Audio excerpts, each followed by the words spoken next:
Assalamualaikum warahmatullahi wabarakatuh.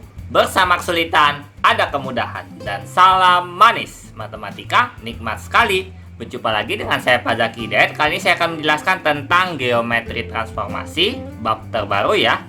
Yaitu subbab pertama adalah translasi atau pergeseran. Mau tahu materinya seperti apa? Come on, let's check it out. Tapi sebelum dimulai, jangan lupa untuk like, comment, share, subscribe, dan notification agar kalian tidak ketinggalan video dari Pak Zaki. Terima kasih. Oke, sebelum kita belajar yang namanya translasi, kita harus ilustrasinya gimana sih Pak kalau translasi atau pergeseran? Lihat materi berikut. Teman-teman pasti sudah tahu yang namanya permainan catur kan? Tahu Pak? Ya betul. Oke, berarti kalian semua tahu sama permainan catur. Coba Bapak mau tanya, catur kan ada banyak ya anak-anaknya. Ada pion, ada raja, ada benteng, ada kuda, ada peluncur, dan lain sebagainya. Sampai sini paham? Paham Pak? Oke. Nah, setelah kalian sudah mempelajari permainan catur, ada salah satu anggota catur yang namanya kuda. Nah, sekarang Bapak mau tanya, kuda gerakannya gimana sih? L Pak. Ya betul, kuda gerakannya L. Nih ya, gerakannya L. Bisa begini, bisa begini, bisa begini, bisa begini, bisa begini, dan lain sebagainya. Sampai sini paham? Paham Pak? Oke. Nah, berarti sudah tahu ya, catur kuda gerakannya selalu L. Ya, sekarang kita lihat gambar berikut. Nah, sekarang dari gambar pertama, ada posisi awal, ada pemindahan, ada posisi akhir. Sekarang gambar pertama, posisi awalnya di mana? A1 Pak. Ya betul, posisi awalnya adalah A1. Sampai sini paham? Paham Pak. Oke. Nah, posisi akhirnya di mana? B3 Pak. Ya betul, posisi terakhirnya adalah B3. Sampai sini paham? Paham Pak? Oke. Nah, dari A1 ke B3 memang kudanya adalah gerakan L. Tapi lebih spesifiknya gimana sih Pak? Oke, gerakan spesifikasinya adalah A ke B. Berarti dia ke kanan atau ke kiri? Ke kanan Pak. Ya betul, ke kanannya berapa kotak? 1 kotak Pak. Iya betul ya. Bapak tulis dulu ya. Tadinya kan kuda awalnya di A1. Berarti cara memindahkannya adalah 1 kotak ke kanan. Lalu selanjutnya gimana? 2 kotak ke atas Pak. Ya betul, 2 kotak ke atas. Begini. Berarti 2 kotak ke atas. Sampai sini paham? Paham Pak? Oke. Nah, dari gambar pertama kalian sudah tahu ya. Sekarang gambar kedua. Nah, gambar kedua, posisi awalnya di mana? D2 Pak. Ya betul, D2. Posisi terakhirnya B3 Pak. Iya betul, posisi terakhirnya adalah B3. Cara memindahkannya gimana?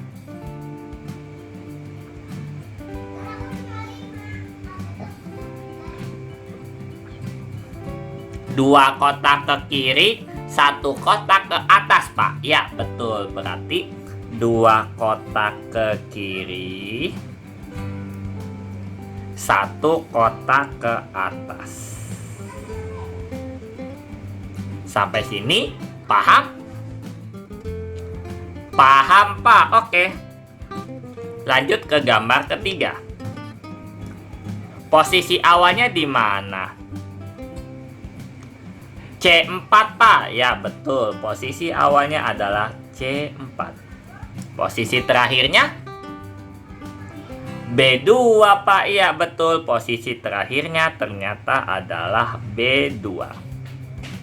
Nah, proses pemindahannya gimana? Satu kotak ke kiri, dua kotak ke bawah, Pak. Ya, betul. Satu kotak ke kiri, dua kotak ke bawah. Sampai sini, paham? Paham, Pak. Oke. Nah, sekarang terakhir, gambar keempat. Posisi awalnya gimana?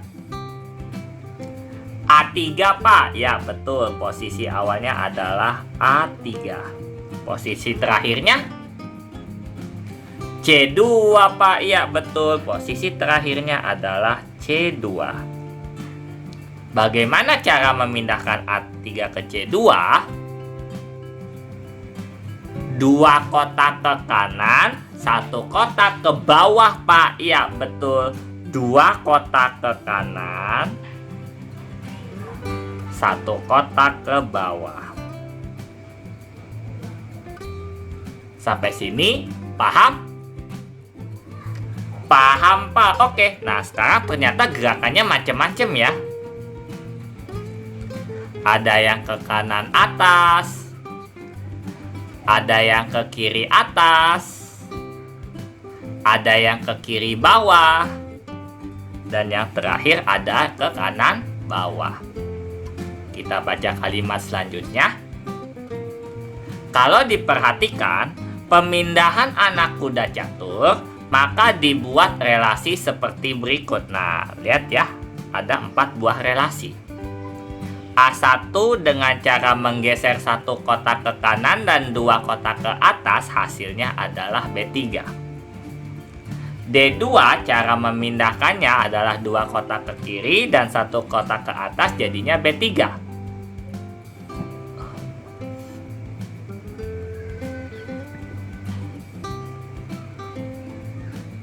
C4 satu kotak ke kiri dan dua kotak ke bawah, hasilnya adalah B2.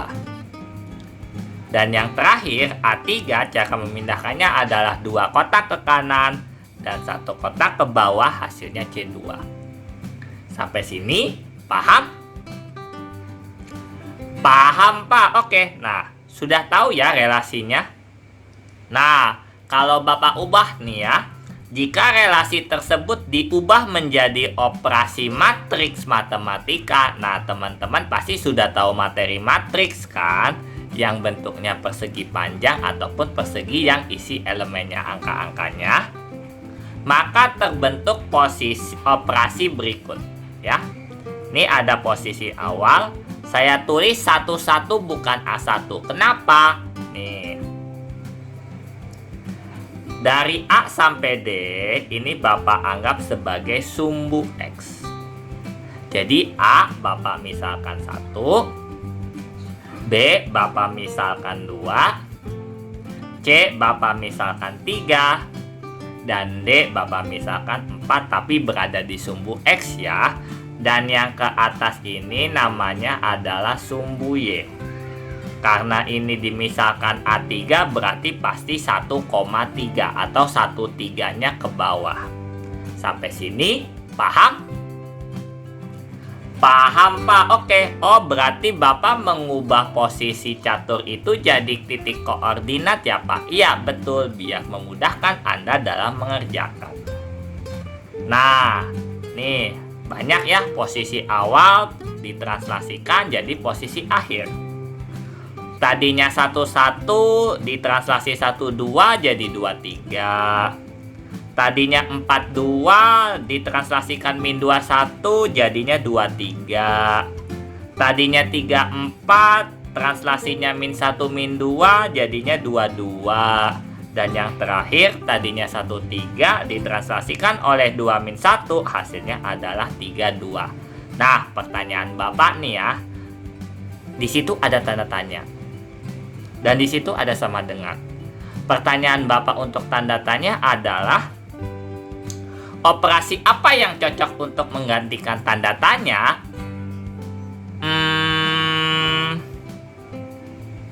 Tambah, Pak. Ya, betul. Ditambah. Ya, secara ya. 1 ke 1, 2 pasti ditambah. 1 ke 2 pasti 3, berarti pasti ditambah. Berarti operasi yang tepat adalah ditambah. Sampai sini, paham? Paham, Pak? Oke. Oh, berarti pasti konsep dari translasi itu ditambah. Ya, betul. Translasi itu prosesnya adalah ditambah. Sehingga misalkan objek atau posisi awal saya tulis sebagai A, X, Y. Misalkan translasi atau pergeserannya adalah T sama dengan A, B, atau teman-teman bisa tulis seperti ini. Dan yang terakhir, misalkan bayangan atau posisi terakhir adalah A aksen adalah X aksen, Y aksen. Nah, kalau ada absorb seperti ini menunjukkan bayangan atau bisa dibaca sebagai aksen. Pak, berarti absorbnya 2 berarti double aksen dong, Pak. Iya, betul. Kalau aksennya ada 2 berarti dia double aksen. Ya, berarti prosesnya 2 kali. Sampai sini paham? Paham, Pak? Oke. Nah, setelah Bapak misalkan ketiga-tiganya, akhirnya terbentuklah sebuah rumus translasi.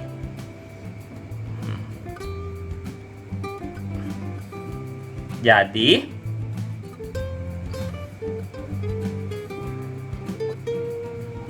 jika titik A, X, Y ditranslasikan oleh TAB, maka bayangannya adalah A aksen, yaitu X aksen, Y aksen adalah penjumlahan antara objek dengan translasinya.